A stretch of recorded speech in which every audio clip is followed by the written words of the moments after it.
think in America on the East Coast, the coaching level, just all around in America, the skill level of fighters is up, and I think the knowledge of coaches is up from what it was when I first started training in the 90s, the late 90s, and that has a lot to do with the opening up of, like I was talking earlier, of the availability of coming to Thailand and stuff like that. Even if you're coming here for a month, you're still learning.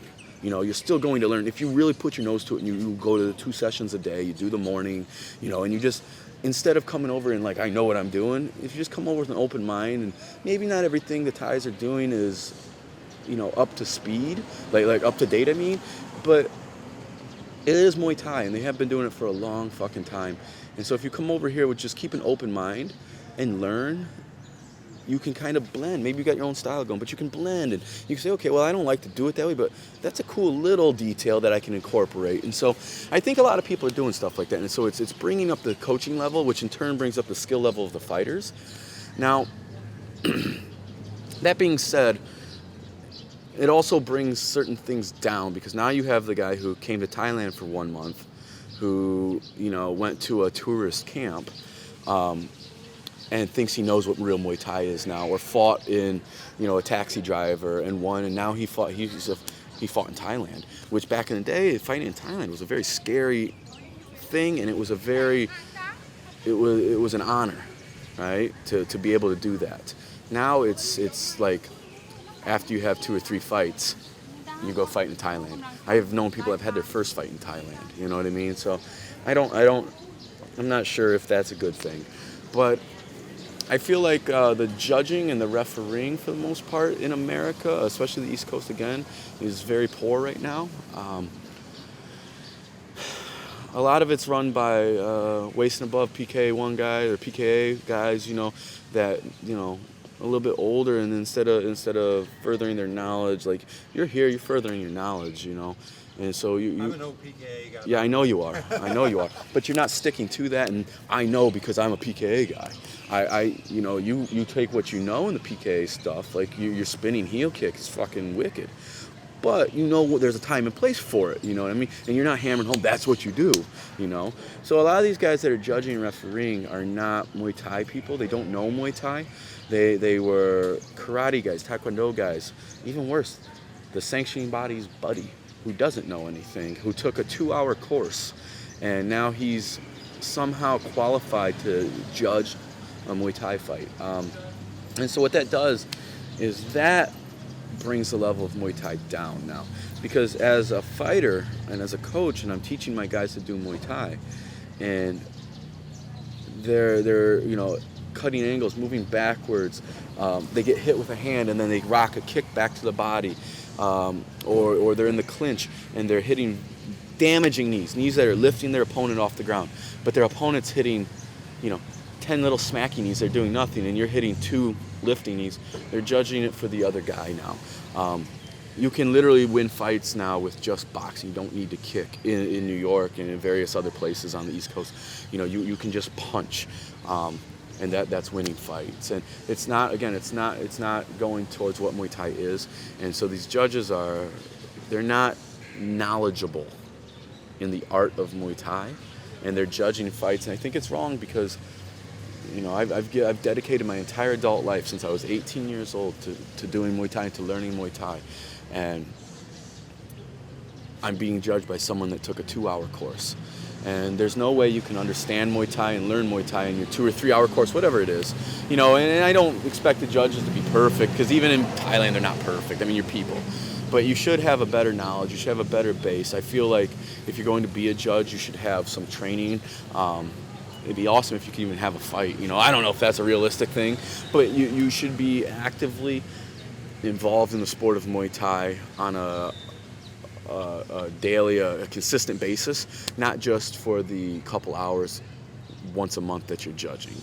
And so that's really, and I've really tried hard to help and bring it up, but it's tough, you know. I mean, it's walking into someone's house and telling them, I don't like the color of your wall, why don't you paint it this color instead? And then, fuck you, this is my house, you know. So you're going to these sanctioning bodies and being like, hey man, I know you've been, you know, a sanctioned body for 20 years, but this is wrong. And they're like, fuck you. Like, you know what I mean? So I think that's bad. I do think the level of amateur fighting, for the most part, is higher than it was when I was fighting an amateur, because again, there's more resources now. I think the West Coast has always been ahead of the East Coast, and I still feel it is in all aspects. The fighting, it's close now. I mean, it's probably, 50-50 or pretty close now, just because, again, resources. But the judging and the reffing and stuff is always higher. And I think that has to do with a lot. The weather is different. It's more sunny. You're able to go out and train. You're able to learn. And there's also a huge Thai population out in California. I think Thai town in LA is the biggest number of Thai people outside of Thailand. So you're by default, you're gonna have more knowledge.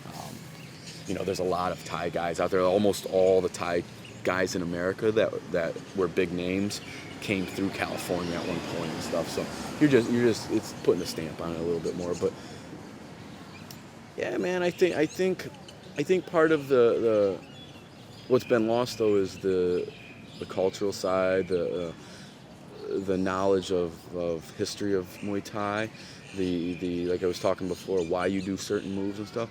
And a lot of that MMA has really helped Muay Thai, and it's sort of hurt Muay Thai in that sense too. Like, without MMA, the rise of MMA, I don't think Muay Thai would be as big as it is, because Muay Thai is one of those things that you need.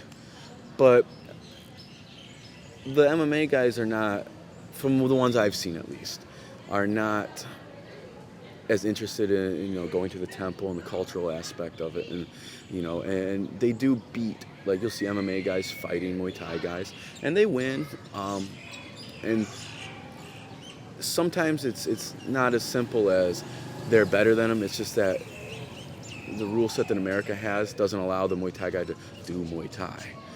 So they end up getting caught with stuff and like that. You see it all the time, and I mean, good for them, they knock it out. But I like to see a nice, clean Muay Thai fight.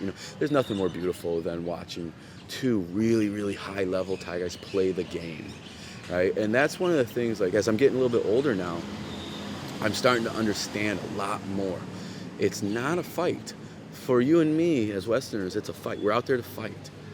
For the higher-level Thai guys, they're playing a game, just like we go play a game of football or basketball, or pick up, meet me at the park and let's play basketball, and it's fun, and who cares if I lost, because I had fun. That's what Muay Thai is. And when you get to that level of your mindset, man, does it look nice. It just looks so pretty.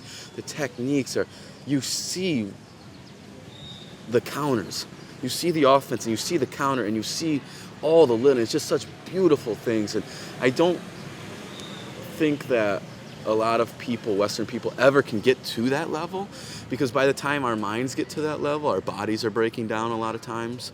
That's the curse of, like, athletes, is, the body and the mind rarely meet together. And when they do, that's when you get the guys that are just at such, like, they got the youth and the skills. So, but where the Thai people, they do get that, because they start at such a young age. So when they're 22 years old and their peak physical condition, their minds are also got 20 years of knowledge. You know what I mean? Whereas you and me, we get 20 years of knowledge, our bodies are broken down,